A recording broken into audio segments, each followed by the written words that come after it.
राजा परीक्षित अपने राज्य में राज्य का निरीक्षण कर रहे थे, तब तक क्या देखते हैं कि एक 3 पैरों से विकलांग बैल एक पैरों पर चलते हुए एक गऊ से संवाद कर रहा है। गौ की पीड़ा, ब्राह्मण की पीड़ा राजा परीक्षित देख नहीं सकते थे। वह तुरंत गौ के पास गए हैं। उन्होंने गौ से पूछा है कि आप लोग कौन हैं? आप गौ और बैल के रूप में दिख तो रहे हैं, लेकिन जिस तरह से आप बात कर रहे हैं यह सामान्य गौ और बैल का तो लक्षण नहीं है। जब कोई हालचाल पूछता है कई बार और कष्ट रहता है तो आदमी द्रवीभूत हो जाता है। गौ द्रवीभूत हो गई। वो सहज वात्सल्य उसके अंदर राजा परीक्षित को देख करके बेटे जैसा भाव आ गया। गौ बोली, बेटा जब जानना ही चाहते हो तो जानो कि जब से भगवान चले गए हैं तब से मैं अबला हो गई हूं। लक्ष्मी देवी और भूदेवी दोनों भगवान की पत्नियां हैं। भगवान को इस धराधाम से बहुत लगाव है। तो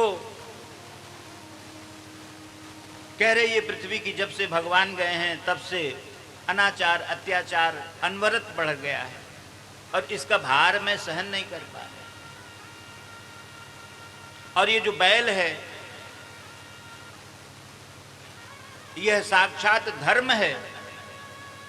भगवान शिव इसी धर्म पर विराजमान होकर के धर्म ध्वजा को लेकर के चलते हैं। बोले ये तुम्हारी हालत किसने कर दिया ऐसा? मेरे राज्य में धर्म की ये हालत हो कि वो एक पैर पे खड़ा हो, इससे बुरा तो मेरे लिए कुछ नहीं हो सकता। तब तक क्या देखते हैं कि बहुत ही हिष्ट पुष्ट एक नौजवान राजा के वेश में वहां आता है और वह गौ पर प्रहार करता है, तलवार से बैल पर प्रहार करता है। महाराज परीक्षित इसे देखते हैं, बोलते हैं तुम कौन हो भाई? तुम्हारी इतनी हिम्मत कैसे हो गई कि तुम हमारे राज्य में गौ पर और धर्म पर इस तरह से प्रहार कर रहे हो? बहुत डांटा महाराज परीक्षित ने। कली ही था वह, उसने परीक्षित जी से संवाद किया है और उग्र संवाद भी किया है, लड़ने का भी प्रयास किया है। लेकिन महाराज परीक्षित ने कहा कि तुम्हें पता नहीं है कि मैं कौन हूं। मेरे रहते हुए मेरे राज्य में तुम्हें आश्रय नहीं मिल सकता है।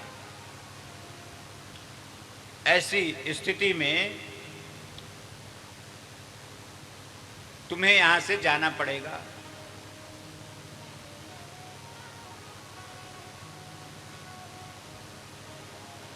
कलियुग कहता है, कली का मतलब होता है कलह और कली का मतलब कल पुर्जे भी हैं। माने ऐसा युग जिसमें कलह बढ़ जाए और कल पुर्जों का उपयोग बढ़ जाए, वह ही कलयुग है।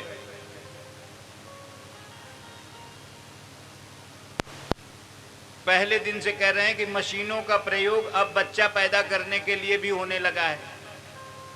अब इससे बड़ी कलयुग की परिभाषा कुछ नहीं हो पाएगी।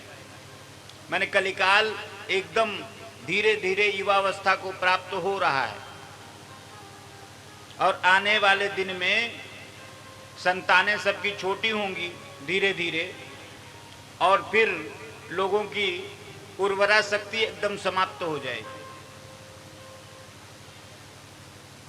क्योंकि हम नियम धर्म को छोड़ते चले जाएंगे और नियम धर्म जब नहीं रहेगा तो परिणाम जो है वह सही नहीं आएगा। अब जब कलि से युद्ध हुआ है तो कलि ने कहा कि भगवान महाराज परीक्षित, यह जो मुझे अधिकार प्राप्त है ये भगवान के द्वारा ही है, यह समय मेरे लिए निर्गत किया गया है। आप कह रहे हैं कि आप मेरे राज्य से बाहर चले जाओ, आप तो चक्रवर्ती सम्राट हैं, धराधाम पर जितना भी स्थान है वो तो सब आप ही का है, तो मैं बाहर कहाँ चला जाऊं। और कलयुग ने अपने गुण और दोष से परिचित कराया है महाराज को। कलयुग के साथ एक ही चीज अच्छी लगी महाराज परीक्षित को कि कलयुग ने कहा कि भगवान का केवल नाम भर लेने से जीव का कल्याण हो जाएगा, इसलिए मेरा रहना जरूरी है। जो बड़े बड़े यज्ञ, बड़े बड़े अनुष्ठान, बड़े बड़े तप अन्य युगों में लोगों ने किया है और भगवत प्राप्ति नहीं हुई है, उसकी चाबी मेरे पास है। एन केन प्रकारेण, किसी भी तरह से सोते उठते बैठते जागते किसी भी तरह से अगर भगवन नाम मुख पे आ गया है तो मुक्ति निश्चित है। महाराज परीक्षित को लगा कि ये तो सौदा ठीक है, ठीक है, इसको थोड़ा स्पेस दे देते हैं। और अगर जीव का उद्धार हो जाता है तो इससे बड़ी बात क्या हो सकती है।